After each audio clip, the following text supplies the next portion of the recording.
இன்னைக்கு நம்ம டெப்ட் மேனேஜ்மெண்ட் பத்தி ஒரு சின்ன வீடியோ பார்ப்போம். டெப்ட் மேனேஜ்மெண்ட்னா என்னன்னு கேட்டீங்கன்னா, ஃபார் எக்ஸாம்பிள் வந்து உங்களுக்கு ஒரு 1 லேக் இன்கம் வருது, உங்களோட இன்கமோ இல்லை உங்க டோட்டல் ஃபேமிலி இன்கமோ. ஸோ அதில் பார்த்தீங்கன்னா நிறைய லோன் இஎம்ஐஸ் அந்த மாதிரி பண்ணிட்டு இருப்போம்.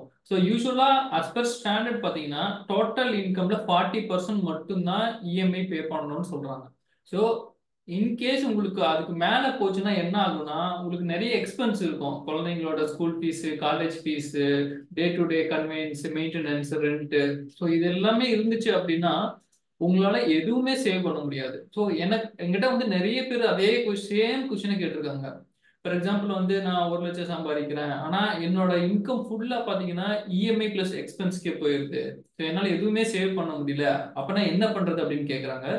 ஸோ அந்த மாதிரி உங்களோட சுச்சுவேஷனும் இருந்துச்சு அப்படின்னா ஸோ அதை எப்படி பெட்டரா மேனேஜ் பண்ணலாம் அப்படிங்கறத நான் உங்களுக்கு காட்டுறேன்.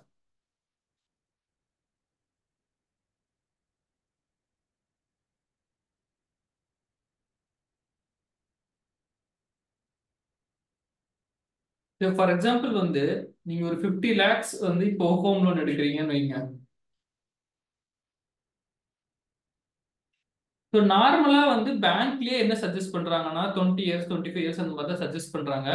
ஒன்னு வந்து அவங்களுக்கு அதுதான் அதிக ப்ராஃபிட்டபிளா இருக்கு. இன்னொன்னு வந்து பாத்தீங்கன்னா அப்பதான் நம்மளால வந்து இஎம்ஐ பிளஸ் எக்ஸ்பென்ஸ் எல்லாத்தையும் மேனேஜபிளா இருக்கும்னு பேங்க் சைட்ல சொல்றாங்க.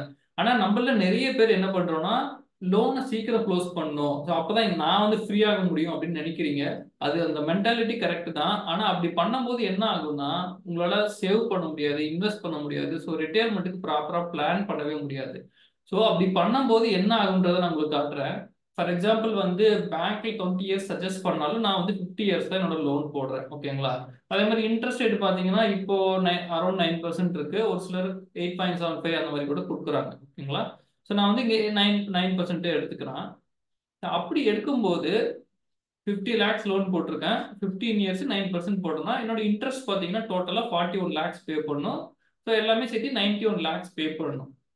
ஆனா ஃபார் எக்ஸாம்பிள் வந்து நீங்க ஒரு 1 lakhs தான் ஏர்ன் பண்றீங்க, இல்ல வந்து ஒரு 75,000 தான் ஏர்ன் பண்றீங்கன்னா மேஜரா பாத்தீங்கன்னா உங்களுக்கு இஎம்ஐலயே போயிடும். பிளஸ் அதர் எக்ஸ்பென்சஸ்ல இருக்கும். அது எல்லாமே போயிடுச்சுன்னா நீங்க லிட்டரலா சேவே பண்ண முடியாது. ஸோ அதுக்கு என்ன பெட்டர் அப்ரோச் அப்படின்னு கேட்டீங்கன்னா, இந்த 15 இயர்ஸ் இருக்கிறது அப்படிங்கறத வந்து நீங்க 25 இயர்ஸா சேஞ்ச் பண்ணலாம். ப்ரொவைடட் நீங்க அந்த எலிஜிபிலிட்டியில இருந்தீங்கன்னா பேங்க்ல கண்டிப்பா உங்களுக்கு பண்ணி கொடுப்பாங்க. ஸோ நார்மலா இஎம்ஐ எது வரைக்கும் பேங்க்ல அலோவ் பண்ணுவாங்கன்னா உங்களோட 58th இயர் வரைக்கும் இஎம்ஐ பே பண்ண அலோவ் பண்ணுவாங்க. 10 இயரையும் எக்ஸ்டெண்ட் பண்ணி கொடுப்பாங்க. ஸோ இப்போ ஃபார் எக்ஸாம்பிள் நீங்க 30 இயர்ஸா இருந்தா 28 இயர்ஸ் வரைக்கும் கூட எக்ஸ்டெண்ட் பண்ணிக்கலாம். ஸோ அது மோஸ்ட் ஆஃப் த பேங்க்ஸ்ல அலோவ் பண்றாங்க. ஸோ நான் வந்து 25 இயர்ஸ் எடுத்திருக்கேன். இப்போ முன்னாடி பாத்தீங்கன்னா இப்போ பாருங்க, முன்னாடி 20 இயர்ஸ் 15 இயர்ஸ் நான் போட்டிருந்தேன் அப்படின்னா 50,000 இஎம்ஐ பே பண்ணணும். நெக்ஸ்ட் வந்து நான் என்ன பண்றேன், நியூ டேப்லயே கம்பேரிசனுக்காக உங்களுக்கு நான் காட்டுறேன். அதே 50 lakhs தான், சேம் 9%. ஆனா நான் என்ன பண்றேன்னா 25 இயர்ஸ் போடுறேன். இப்போ என்ன ஆகுதுன்னு பாருங்க, இஎம்ஐ வந்து 50,000ல இருந்து 41,000 குறைஞ்சிருக்கு. ஓகேங்களா? ஆனா பிரின்சிபல் ஆப்வியஸா இன்ட்ரெஸ்ட் வந்து அதிகமா இருக்கு. 41 lakhs பே பண்ண வேண்டிய இடத்துல 75 lakhs பே பண்ணணும். ஸோ ஆப்வியஸா இன்ட்ரெஸ்ட் அதிகமாக தான் பே பண்ணணும். ஆனா நம்ம எவ்வளவு சேவ் பண்றோம்னு பாத்தீங்கன்னா அரௌண்ட் 8,000 சேவ் பண்றோம். கரெக்டா? ஸோ நான் இப்போ என்ன பண்ண போறேன்னா அந்த 8,000 மட்டும், எக்ஸ்ட்ரா எதுவுமே நான் இன்வெஸ்ட் பண்ணல. ஓகேங்களா? அந்த 8,000 மட்டும் அதே 25 இயர்ஸ்க்கு நான் இன்வெஸ்ட் பண்றேன். இப்ப பாருங்க, நான் ஏன் 8,000 சொன்னா முன்னாடி இருந்த இஎம்ஐ 50,000, இப்ப 42,000. ஸோ 8,000 என்னால சேவ் பண்ண முடியுது. அதே 8,000 நான் லோன் போட்ட அதே டென்யூர் 25 இயர்ஸ்க்கு நான் இன்வெஸ்ட் பண்றேன் அப்படின்னா இங்க பாருங்க 2.6 crores வந்து என்னோட கார்பஸ் ஜென்ரேட் ஆகும் at the end of 25th year. So உங்களோட ரிட்டையர்மெண்ட்டுக்கு இது நீங்க மேஜரா யூஸ் பண்ணிக்கலாம். ஸோ இது உங்களுக்கு இருக்கிற ஃபர்ஸ்ட் பாசிபிள் அப்ரோச். ஓகேங்களா? இன்கேஸ் வந்து உங்களால எனக்கு சேவ் பண்ணவே முடியல, அமௌண்ட் இல்லவே இல்லை, கேஷ் ஃப்ளோவே இல்லை அப்படின்னா நீங்க இதை வந்து பேஸ்டான எலிஜிபிலிட்டி நீங்க கண்டிப்பா பண்ணலாம். ஏன்னா ரிட்டையர்மெண்ட் பொறுத்த வரைக்கும் உங்களுக்கு நிறைய எக்ஸ்பென்ஸ் இருக்கும். பிளஸ் வந்து பாத்தீங்கன்னா இன்ஃபிளேஷன் ஒரு முக்கியமான விஷயம் இருக்கு. அது ஏன்னா எதுக்காக சொல்றேன்னா, ஃபார் எக்ஸாம்பிள் 20 இயர்ஸ்க்கு முன்னாடி நம்மளோட கிராண்ட் பேரண்ட்ஸ், தாத்தா பாட்டி எல்லாம் பாத்தீங்கன்னா டிஃபன் சாப்பிட்றதுக்கு 2 ரூபாய் இல்லைன்னா 3 ரூபாய் தான் ஸ்பெண்ட் பண்ணுவாங்க, நல்லா சாப்பிட்டாங்க.